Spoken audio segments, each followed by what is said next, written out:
প্রিয় দর্শক, শুভেচ্ছা সহ আমন্ত্রণ আপনাদের সবাইকে। শুরু করছি আপনাদের প্রিয় অনুষ্ঠান আপনার সুস্বাস্থ্য।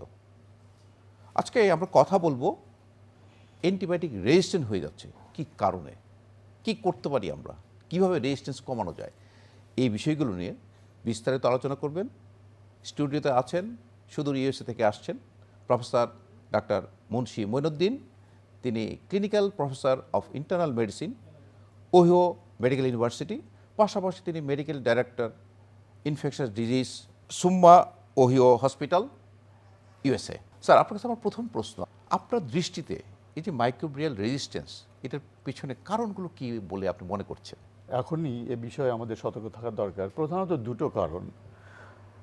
আমি যে কথা বলছি যে হাসপাতালে, বাংলাদেশের অলমোস্ট সব হাসপাতালেই আমরা দেখছি যে রোগী ভর্তি হচ্ছেন ইনফেকশন নিয়ে, রক্তের ইনফেকশন, নিউমোনিয়া, কিডনির ইনফেকশন, এবং যেসব জীবাণু দিয়ে হচ্ছে সেগুলো সাধারণ অ্যান্টিবায়োটিক রেজিস্ট্যান্স।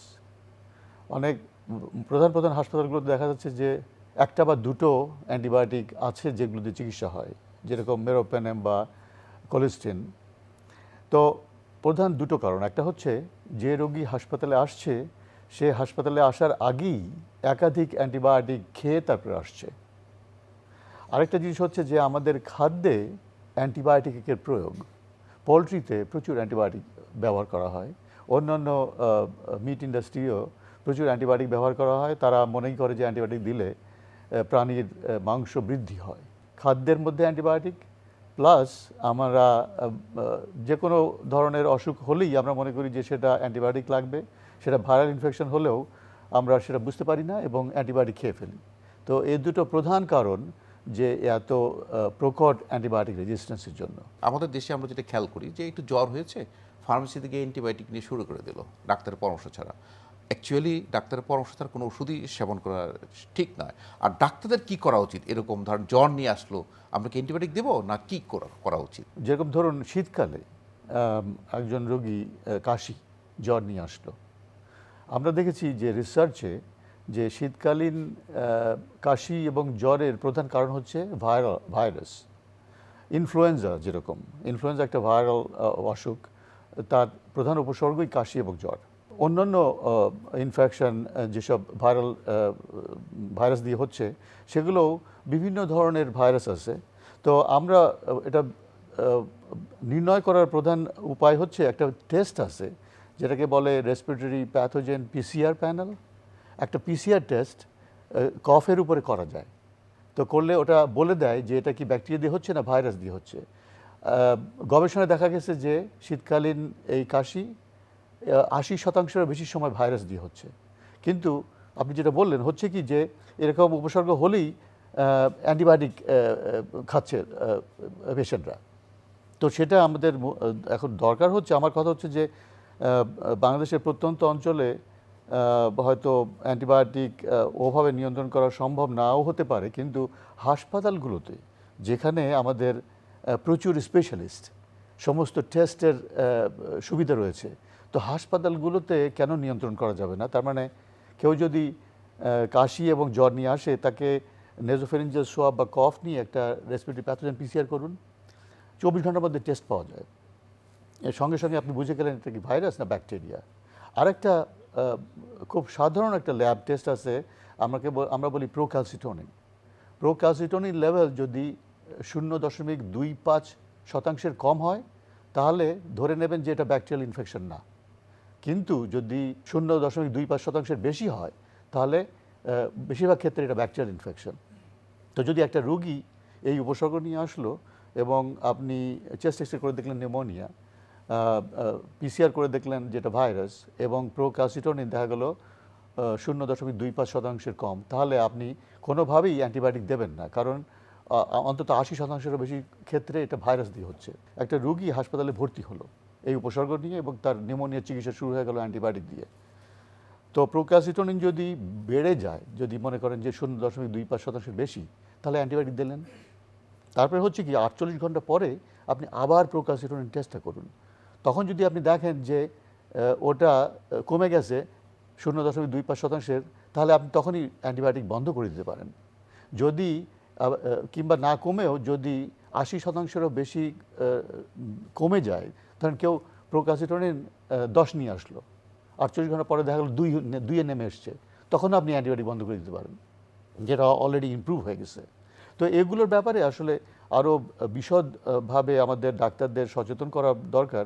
কিন্তু আমরা যেটা দেখি আমাদের দেশে আমরা যেটা করি সেটা হলো কি কালচারের আমরা প্রাধান্য দিই। কালচার সে ইউরিন ইনফেকশন আমরা ইউরিন কালচার করি, স্পুটামে কফের রুগী নিয়ে আসে আমরা কফটা কালচার করে দেখি, আমরা ব্লাডে যদি কোনো সেপ্টিসিমিয়া হয়ে থাকে আমরা তাকে ব্লাড কালচারের অ্যাডভাইস দিই। তো এই কালচার রিপোর্ট আসতে 3 দিন সময় লাগে, 72 ঘন্টা সময় লাগে। আপনি করবেন কি, প্রথমে যে রোগী হাসপাতালে ওরকম ধরনের সেপসিস নিয়ে আসছে তাকে আপনাকে ব্রড স্পেকট্রাম অ্যান্টিবায়োটিক দিতেই হচ্ছে। দিয়ে যখন কালচার এসে গেল, তখন কালচারের রেজাল্ট অনুযায়ী কি অ্যান্টিবায়োটিকে সে সেন্সিটিভ, তখন আপনি সেটাতে চেঞ্জ করে দিলেন। সেটাকে আমরা বলি ডি এসকালেশন। আপনি ব্রড স্পেকট্রাম দিয়ে শুরু করলেন এবং কালচারের রেজাল্ট অনুযায়ী আপনি নামিয়ে আনলেন। মুমূর্ষ রোগী হাসপাতালে আসলো, তখন আপনাকে ওরকম ব্রড স্পেকট্রাম দিতেই হবে।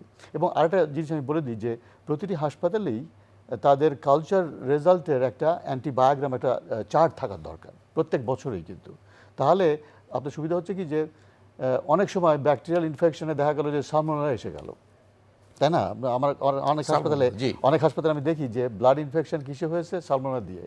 আমার অ্যান্টিবায়োগ্রাম যদি বলে যে ওই সালমোনেলা কি সেপ্ট্রাক্সনের সেন্সিটিভ কিনা, নাকি লিভোফ্লক্সিন বা সিপ্টোসেপ্টিন সেন্সিটিভ কিনা, তো ওই যদি রেজাল্ট আমার সামনে থাকে, বেসড অন দ্যাট একজন রোগী ব্যাকটেরিয়াল ইনফেকশন নিয়ে আসলো, আমি তাকে সেপ্ট্রাক্সন দিলাম যদি সেপ্ট্রাক্সন সেন্সিটিভ হয়। তো ওইটা সেন্সিটিভ, ওইটা আমাদেরকে হেল্প করছে। আরেকটা জিনিস হচ্ছে যে stratification of the clinical status.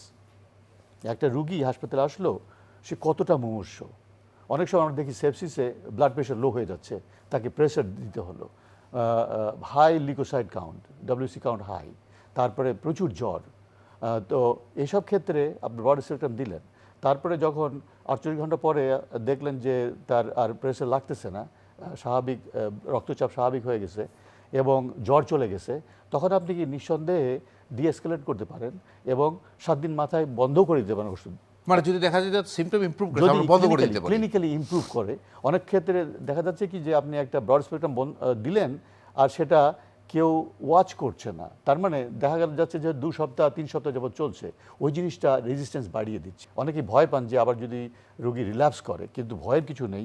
আমরা কালচার ল্যাব রেজাল্টকে ট্রিট করছি না, আমরা পেশেন্টকে ট্রিট করছি। মানে স্যার পেশেন্টের হিস্ট্রি এবং স্যার ক্লিনিক্যাল যে সাইন্স সিম্পটম দেখে কিন্তু আমরা শুরু করি এবং তার ইমপ্রুভমেন্টটা কিন্তু ক্লিনিক্যালি আমাদের জাজ করি। রাইট, ক্লিনিক্যালি জাজ করি। রিপোর্ট আমাদেরকে গাইড করবে যে আমাদের কি করা উচিত। তো স্যার আপনি যে কথাটি বলছিলেন যে আসলে আমরা যত কম দিন পারি, মানে শর্ট কোর্স আমরা ওষুধটা দিব যাতে রেজিস্ট্রেশন না হয়, স্যার কতদিন দেওয়া উচিত antibiotic? Infectious disease society of আমেরিকার একটা গাইডলাইন আছে।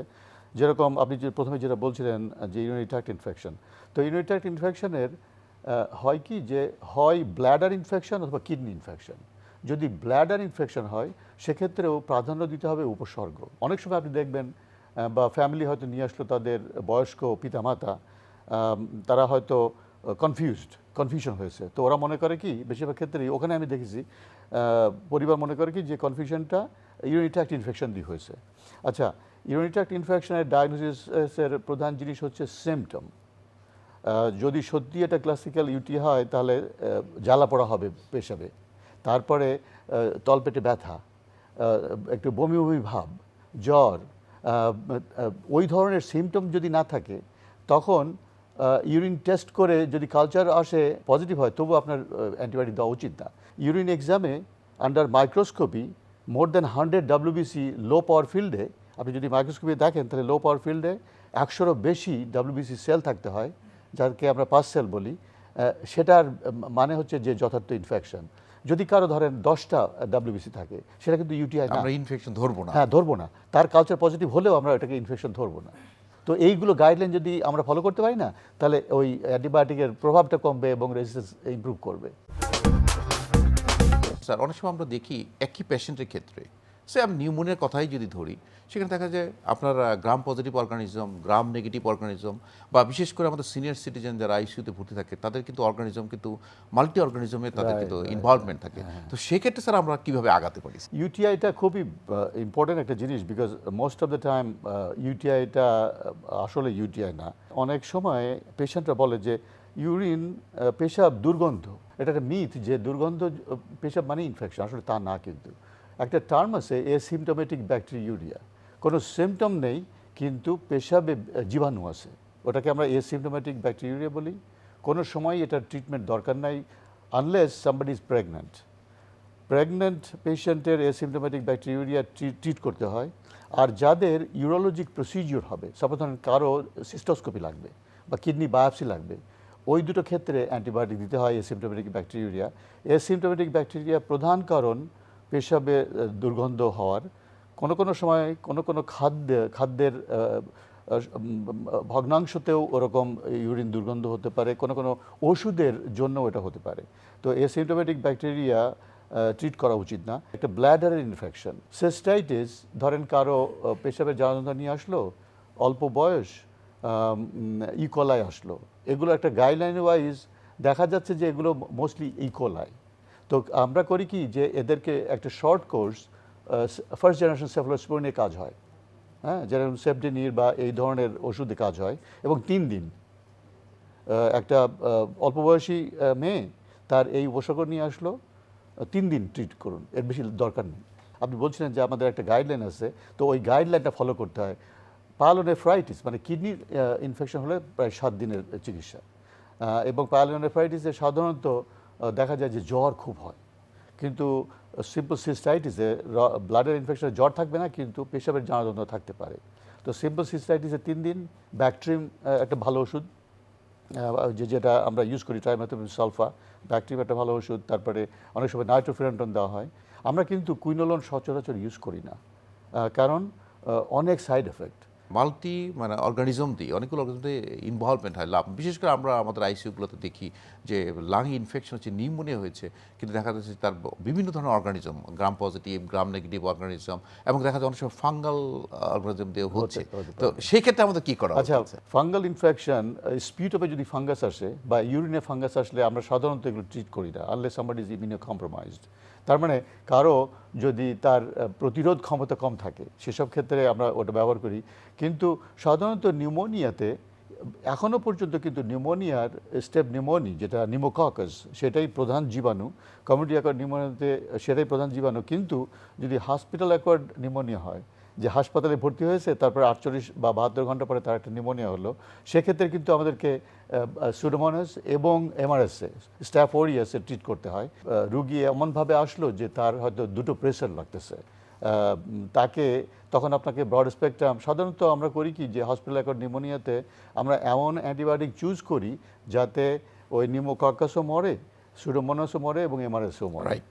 আচ্ছা, তারপরে আমরা করি কি যে নিউমোনিয়াতে হয়তো ধরেন কালচার আপনি করলেন, কালচার এখনও আসেনি, নেইজাল এমআরএসএ একটা পিসিআর আছে, নেজাল সোয়াব নিয়ে পিসিআর করলেন এমআরএসএ ডিটেক্ট করার জন্য। যদি নেজাল এমআরএসএ নেগেটিভ থাকে তখন আমরা ভ্যানকোমাইসিন বন্ধ করে দিই। তারপরে ওখানে কোনো সময় আপনি বেটা ল্যাকটামের সাথে ম্যাক্রোলাইড ইউজ করা হয় লিজিওনেলা মারার জন্য। তো লিজিওনেলা আমরা পেশাবে ডিটেক্ট করতে পারি। তো যদি লিজিওনেলা নেগেটিভ হয় তখন আমরা ওই ম্যাক্রোলাইড স্টপ করে দিলাম। তারপরে কালচার, বেসড অন কালচার আমরা কি লাগবে, বিশেষ করে কোলেস্টিন খুবই নেফ্রোটক্সিক, কিডনি ফেইলিওর করে ফেলবে। তার মানে ওই ধরনের ওষুধ আপনি যদি ব্যবহার করেন, আপনার কিন্তু প্রতিদিন কিডনি টেস্ট করতে হবে, বিএমপি করতে হবে, যে দেখেন ক্রিয়েটিনিন বাড়ছে কিনা। কারণ ওগুলো যদি ক্রিয়েটিন ক্লিয়ারেন্স 60-এর কম হয় তাহলে খুব রিস্কি জিনিস, দুটো ওষুধই।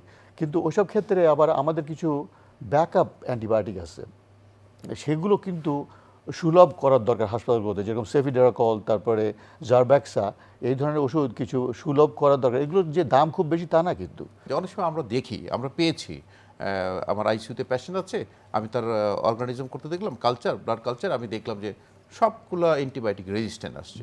সেক্ষেত্রে আমাদের উপায় কি? গ্রাম পজিটিভ কক্সাই, ধরেন স্ট্যাফ ওরিয়াস, স্ট্যাফ ওরিয়াসে সাধারণত আমরা ভ্যানকোমাইসিন দিয়ে শুরু করি এমআরএসএতে।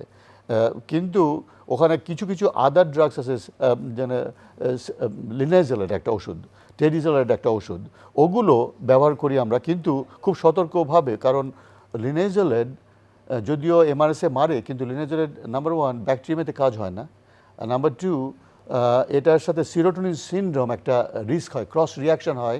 যদি কারো কোনো পেশেন্ট অ্যান্টিডিপ্রেসেন্ট খাচ্ছে, তাকে আপনি লিনাইজেলের দিলে খুবই সতর্কভাবে দিতে হবে। কারণ ওই সিরোটোনিন সিনড্রোম মানে প্রচুর জ্বর হতে পারে, প্ল্যাটলেট কমে যাবে ইত্যাদি, কনফিউশন হয়ে যাবে পেশেন্টের। তো ওই দুটো করা হয়। এবং ওই যেটা বললাম যে আপনি ওই কিছু আরও নতুন ওষুধ যেগুলো সীমা বিশ্বে অ্যাভেলেবল, সেগুলো আমাদের কিছু অ্যাভেলেবল করা দরকার। আমাদের দর্শকদের উদ্দেশ্যে যদি আপনার কোনো পরামর্শ থাকে যে হাউ টু ইউজ অ্যান্টিবায়োটিক, বা কেন করবে, কখন করবে। নিজের মন মতো ফার্মেসিতে আমি গেলাম যে ভাই আমার অ্যান্টিবায়োটিক দেন, এটা করা উচিত না। আমার যদি জ্বরও হয় বা হয়, তাহলে প্রধান জিনিস হচ্ছে যে ডাক্তারকে বলা।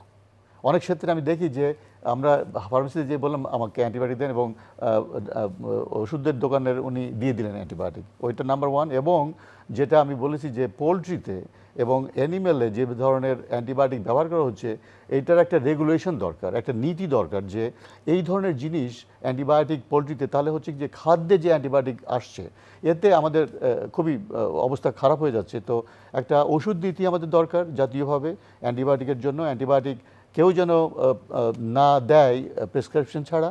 আর একটা জিনিস হচ্ছে খাদ্যে অ্যান্টিবায়োটিকের কমানো, ব্যবহারটা যেন বন্ধ করা হয়, ওটা বন্ধ করা হয়। এবং হাসপাতালগুলোতে আমাদের চিকিৎসকগণকে ঠিক করতে হবে যে রোগীদেরকে আপনি ক্লিনিক্যালি ইমপ্রুভ হওয়ার সাথে সাথে ওষুধ বন্ধ করে দেন।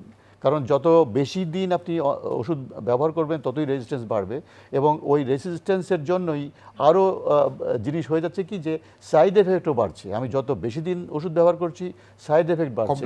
তো সেগুলোর নিয়ন্ত্রণের জন্য কম সময়ের জন্য ব্যবহার ওষুধ, এবং ড্রাগ হলিডে আমরা একটা বলি, যেরকম কোনো ব্যাকটেরিয়া হয়তো সেপ্টাক্সান রেজিস্ট্যান্স হয়ে গেছে, ওটা যদি আপনি বন্ধ করে দেন, দেখা যাচ্ছে 6 মাস পরে ওটা সেনসিটিভিটি বেড়ে যেতে পারে। তো ড্রাগ হলিডেও একটা, ওই ব্যবস্থাটাও একটা করতে হবে আমাদের। প্রফেসর ডক্টর মুন্সি মঈনুদ্দিন, আপনার কাছে আমরা অ্যান্টিবায়োটিক কীভাবে ব্যবহার করতে হবে, মাইক্রোবায়াল রেজিস্ট্যান্সের যে এখন ওয়ার্ল্ড ওয়াইড যে একটা ক্রাইসিস, সেটা আমরা জানতে পারলাম। আপনাকে অসংখ্য ধন্যবাদ। প্রিয় দর্শক, যথেচ্ছ অ্যান্টিবায়োটিক ব্যবহার করা উচিত নয়। আপনার যদি কোনো ইনফেকশন হয়ে থাকে, আপনি ডক্টরের পরামর্শ নিন। ডক্টরের পরামর্শ মোতাবেক রিপোর্ট সহকারে আপনি অ্যান্টিবায়োটিক সেবন করুন। অন্যথায় মাইক্রোবায়াল রেজিস্ট্যান্স হয়ে গেলে আমাদের অ্যান্টিবায়োটিক আর থাকবে না চিকিৎসার জন্য। দর্শক, ভালো থাকুন, সুস্থ থাকুন, নিরাপদেই।